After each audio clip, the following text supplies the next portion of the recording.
Yeah, all good? Wicked. Hello, everybody, and welcome to the War Room. This one is for this weekend's UFC main event between Max Holloway, former champion, and Yair Rodriguez, number 1 against number 3 in the rankings. Okay, this is it's a fight to look forward to for a lot of reasons. So, obviously, Max Holloway, we've watched him as a top flight featherweight for many years and as the champion for several defenses as well. He's a very, very skilled striker, possibly one of the best in the sport. His boxing is slick. His hands are fast. His punches are very well placed. And he also has got great footwork to complement it, which is one of the reasons why he's able to put such pressure on people, get himself in and out of range, but also, constantly keep a volume on them because he's able to cut them off and chase them down. I've got this clip that plays in my head over and over again of when he fought Ricardo Lamas, and he was just chasing him down against the fence, throwing a whole volume of shots at him.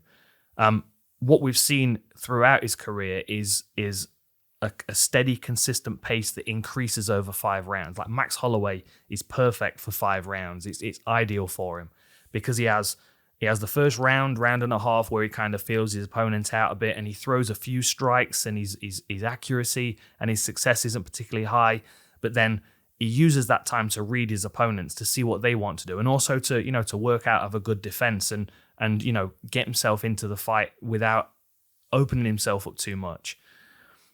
As the second round arrives, he starts to pick his intensity up and his volume, and also his accuracy goes up. Then in the third round, his accuracy improves again, as well as his volume. So now he's really starting to take hold of the fights. And then championship rounds is where he does the best work. He pours on the pressure. If the people are still there, if his opponents are still there in that fourth and fifth round, then they have a very, very high volume of strikes to deal with. The times when he struggled, so obviously he went up to lightweight to fight Dustin Poirier, and he's got 2 decision losses to Volkanovski.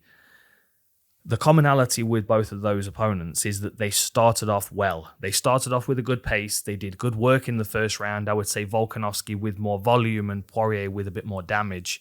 But both started well. Utilized the slow start for Max Holloway those first 2 rounds where he's trying to get a read and give him too much to read. Just fluster him, throw a lot at him.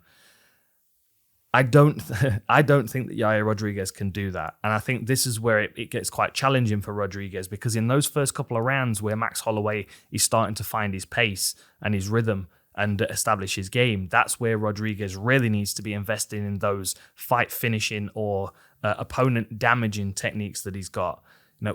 Rodriguez has got excellent kicks. He's got really good movement. He's very elastic, very explosive, bounces himself in and out of range very well, and uses the space very well if he's got space. If that space is taken away from him, like Max Holloway is so good at doing, then a lot of those kicks have to go out the window. And not only does he then start to physically be pressured, but he starts to feel pressured, which then smokes out the mistakes that he's going to make. Now, the other thing that we have to bear in mind with Yair Rodriguez is his activity level. So the last time he fought was October of 2019 against Jeremy Stephens. And that was the rematch after the accidental eye poke that happened in September. But his consistency has not been great. He's been in and around the UFC for a while, obviously, coming through the Latin America Ultimate Fighter.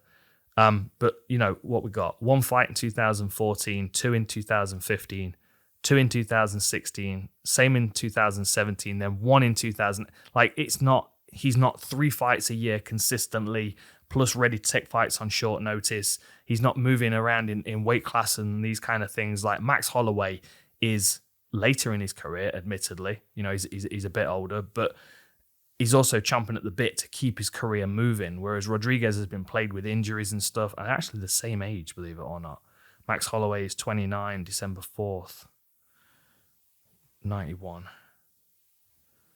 I mean, literally, Max Holloway is like a few months older than him. Anyway, amazing. The point is that Max Holloway's been consistent. He's gotten better as his career's gotten on, even though he started very well. Like, even when he came into the UFC, he was a real handful for a lot of guys. He picked up that 1 loss to Dustin Poirier in his debut, but then after that, he went on a good streak, and since then, he's only lost by decision.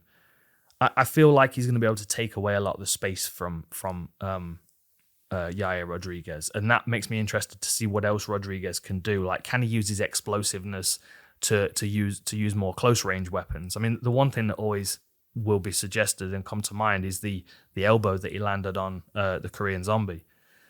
I don't think Max Holloway is going to be nearly as hittable as that, though, and that is the point of difference. Like, if you think what Brian Ortega did to Korean Zombie and what Max Holloway did to Brian Ortega, you can see where the levels are in striking defense, in hitability. Like, Max Holloway is not easy to hit, you know, and like I said, unless you start in the early rounds and slow him down. Like, if Rodriguez can nail him a couple of times to the body, can, you know, chop his legs up a bit and take away some of that footwork, then that's where his axe kicks and spinning kicks and head kicks come into play.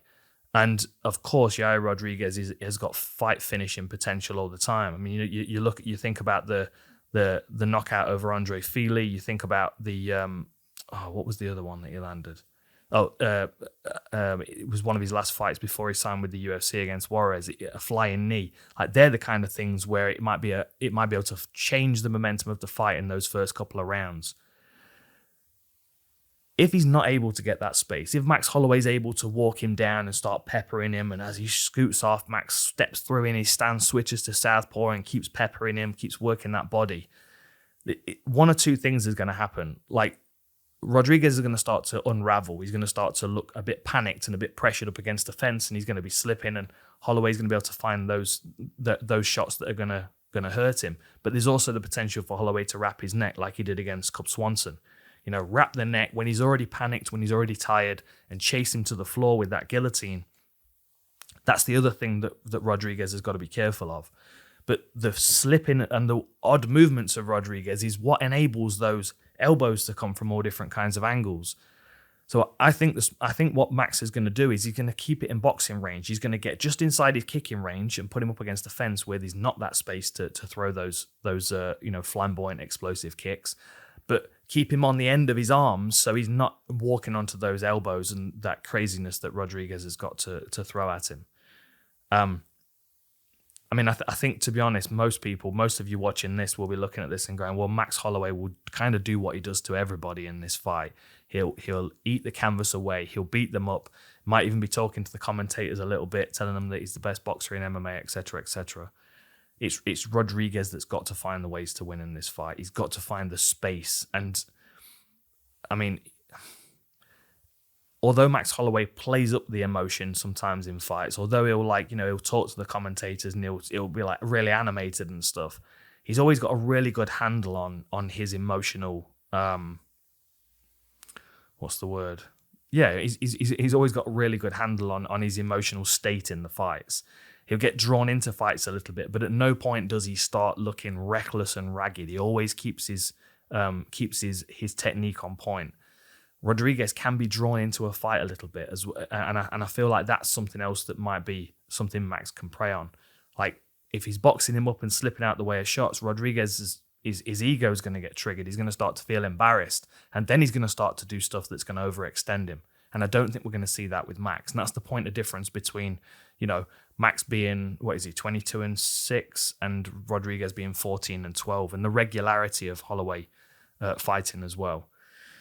If we just quick look at the stats, so I just said the records. Max Holloway's got a decent chunk of experience and a lot of 5-round fights, a lot of title defenses. He's been up there with the best, and he's been beating them in the championship rounds. Average fight time slightly higher for Holloway, as you would expect. Exactly the same height, but Yair Rodriguez has a 2-inch reach advantage. But how useful that will be when the volume is on Max Holloway's side, I don't know. Because if you look at the strikes landed per minute, Max Holloway at 7.26 is way over Rodriguez at 4.33, as well as his striking accuracy being higher and his striking defense being marginally higher as well. Just all the stats lean in favor of Max Holloway. Same thing with takedown accuracy, same thing with takedown defense, 84%. I don't think Rodriguez is going to be trying to take Max Holloway down unless he's really in a bad spot and being pressured. But there's always that threat of the guillotine as well. What else? Yeah, It's about Yair Rodriguez really showing the world that he's his place in the rankings at number 3 is the right place for him to be. Like, he's been out of competition for so long now. Like, some of the fighters have been removed from rankings, quicker than this. It's October of 2019 was the last time he fought. And he's still at number 3 in the rankings. Like, I kind of feel like this is he could fall a long way here. If he loses to Max Holloway, although he's an exciting fighter and stuff, his name value starts to drop off very quickly. But if he wins, if he beats Max Holloway, then of course he puts himself right in line for a title shot. Very, very interesting fight. As you can see, I'm probably leaning towards Max Holloway quite obviously. I think he's proven and he's lethal in the striking ranges, and I think Rodriguez is going to struggle to find his way in. But the possibilities for Rodriguez, the flying knees, the body kicks, the spinning high kicks, the crazy elbows on the inside, they're the things that can shift the momentum in a half second in his direction. I'll be watching and I'll be excited. But it's going to be a tough night for Yair Rodriguez, I think. Anyway, enjoy it. Catch you next time.